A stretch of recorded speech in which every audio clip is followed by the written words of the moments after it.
আমাদের পরিকল্পনাটা ছিল যে আমরা মানে কর্মসূচির ধারাবাহিকতাটা ঘোষণা করে রাখবো, কারণ সে সময় আবার একটা ভয় ছিল যে আবার ইন্টারনেট বন্ধ হয়ে যেতে পারে। সেক্ষেত্রে মানুষের সাথে কমিউনিকেশন করাটা, যেহেতু মেইন স্ট্রিম মিডিয়া আমাদেরকে আমরা এক ধরনের ব্ল্যাকআউটের মধ্যে ছিলাম, তো সেই জায়গা থেকে আমরা আগেই 2 দিনের কর্মসূচি ঘোষণা করি। 4 তারিখ, 5 তারিখ আমাদের কর্মসূচি ছিল, কয়েকটা সমাবেশ করার ডাক দিয়েছিলাম আমরা, আর 6 তারিখ লং মার্চের ডাক দিয়েছিলাম। এবং স্বাভাবিকভাবেই সারা দেশের বিভিন্ন জায়গা থেকে মানুষের ঢাকায় আসতে একটু সময় এবং প্রস্তুতির প্রয়োজন, সেজন্য একদিন গ্যাপ রেখে দিয়েছিলাম। কিন্তু যত দিন গড়াতে থাকে 4 তারিখ আমরা দেখলাম যে গোলাগুলি বাড়তে থাকে এবং নিহতের সংখ্যা বাড়তে থাকে। আবার আমরা খবর পাচ্ছিলাম যে ঢাকার আশপাশ থেকে বিভিন্ন জায়গা থেকে ট্রাকে করে, বাসে করে আওয়ামী লীগের নেতাকর্মীরা অস্ত্রশস্ত্র সহ ঢাকায় আসছে। তো তাদের ঢাকা দখলের এক ধরনের পরিকল্পনা আছে। আবার ইন্টারনেট বন্ধ হয়ে যাওয়ার এক ধরনের রিউমার তখন চলাচ্ছিল, বারবার আসছিল। এবং তখনই আমি আমার মনে পড়ে যে হোয়াটসঅ্যাপ কলে সবাইকে পাওয়া যায়নি দিনের বেলায়, তখন অনেকেই আন্দোলনে ছিলেন।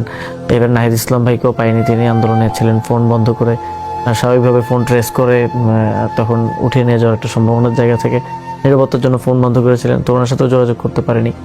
হোয়াটসঅ্যাপ কলে তখন আমার সাথে বাকেট ছিল, হোয়াটসঅ্যাপ কলে কাদের, রিফাত, মাহিন সহ আরও 2-3 আমরা 4-5 জন কথা বলে তখন ডিসিশন হয় যে নাহিদ ভাইয়ের সাথে যোগাযোগ করে তারপরে লং মার্চটা অ্যানাউন্স করে দিব। কিন্তু আনফর্চুনেটলি পরের 1 ঘন্টায় আমি অনেকে কানেক্ট করতে পারিনি।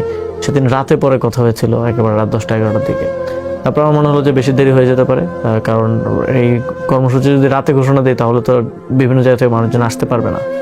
সেই জায়গা থেকে তখন একদিন আমরা এগিয়ে নিয়ে আসি এবং ওই ঘোষণাটা বিকেলের দিকে দেয়া হয়। সে সময় ভয় ছিল যে একদিন এগিয়ে নিয়ে এসে আসলে সফল করতে পারবো কিনা, মানুষ সাড়া দিবে কিনা, ঢাকার বাইরে থেকে আসতে পারবে কিনা। যদিও অনেক দূর থেকে আসতে পারেনি, কিন্তু আশেপাশের জেলাগুলো থেকে অনেকেই এসেছে, অনেক প্রতিবন্ধকতা পার করে তারা এসেছেন ঢাকায়।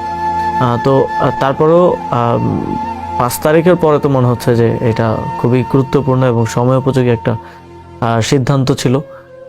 কারণ কোনোভাবে যদি আমাদের এই যে বেশি সময় দেওয়ার সুযোগ নিয়ে ঢাকায় নেতাকর্মীদেরকে নিয়ে এসে আবার আইনশৃঙ্খলা বাহিনীকে শক্তিশালী করে তারা যদি কোনোভাবে আমাদেরকে আবার ডিফিট করতে পারতো।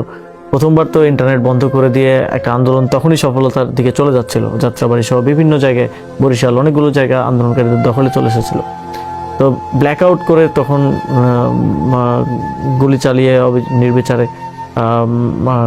হত্যা করে তারপরে তারা কিন্তু প্রথম দফায় আন্দোলনটাকে কন্ট্রোল করতে তারা সফল হয়। তো দ্বিতীয় দফায়ও এটা হতে পারতো। তো সেই জায়গা থেকে যখন এই ডিসিশনটা নেওয়া হয়, এই আনসার্টেনিটিটা ছিল, তো সময় দিলে তারা এটা করতে আবার সফল হওয়ার একটা সম্ভাবনা ছিল। সেই জায়গা থেকে আমরা যদি কোনো কারণে ব্যর্থ হতাম তাহলে তো এই স্বাভাবিক ব্লক রেড, তারপরে গুম খুন এগুলো চলতোই। এবং পরবর্তীতে আমরা জানতে পেরেছি যে শেখ হাসিনা একটা পর্যায়ে আমাদেরকে হত্যা করারও নির্দেশনা দিয়েছিলেন, সেগুলোর কল রেকর্ড আমরা এই যে ফাঁস হয়েছে আমরা শুনতে পেরেছি। তো যে কোনো কিছু হতে পারতো।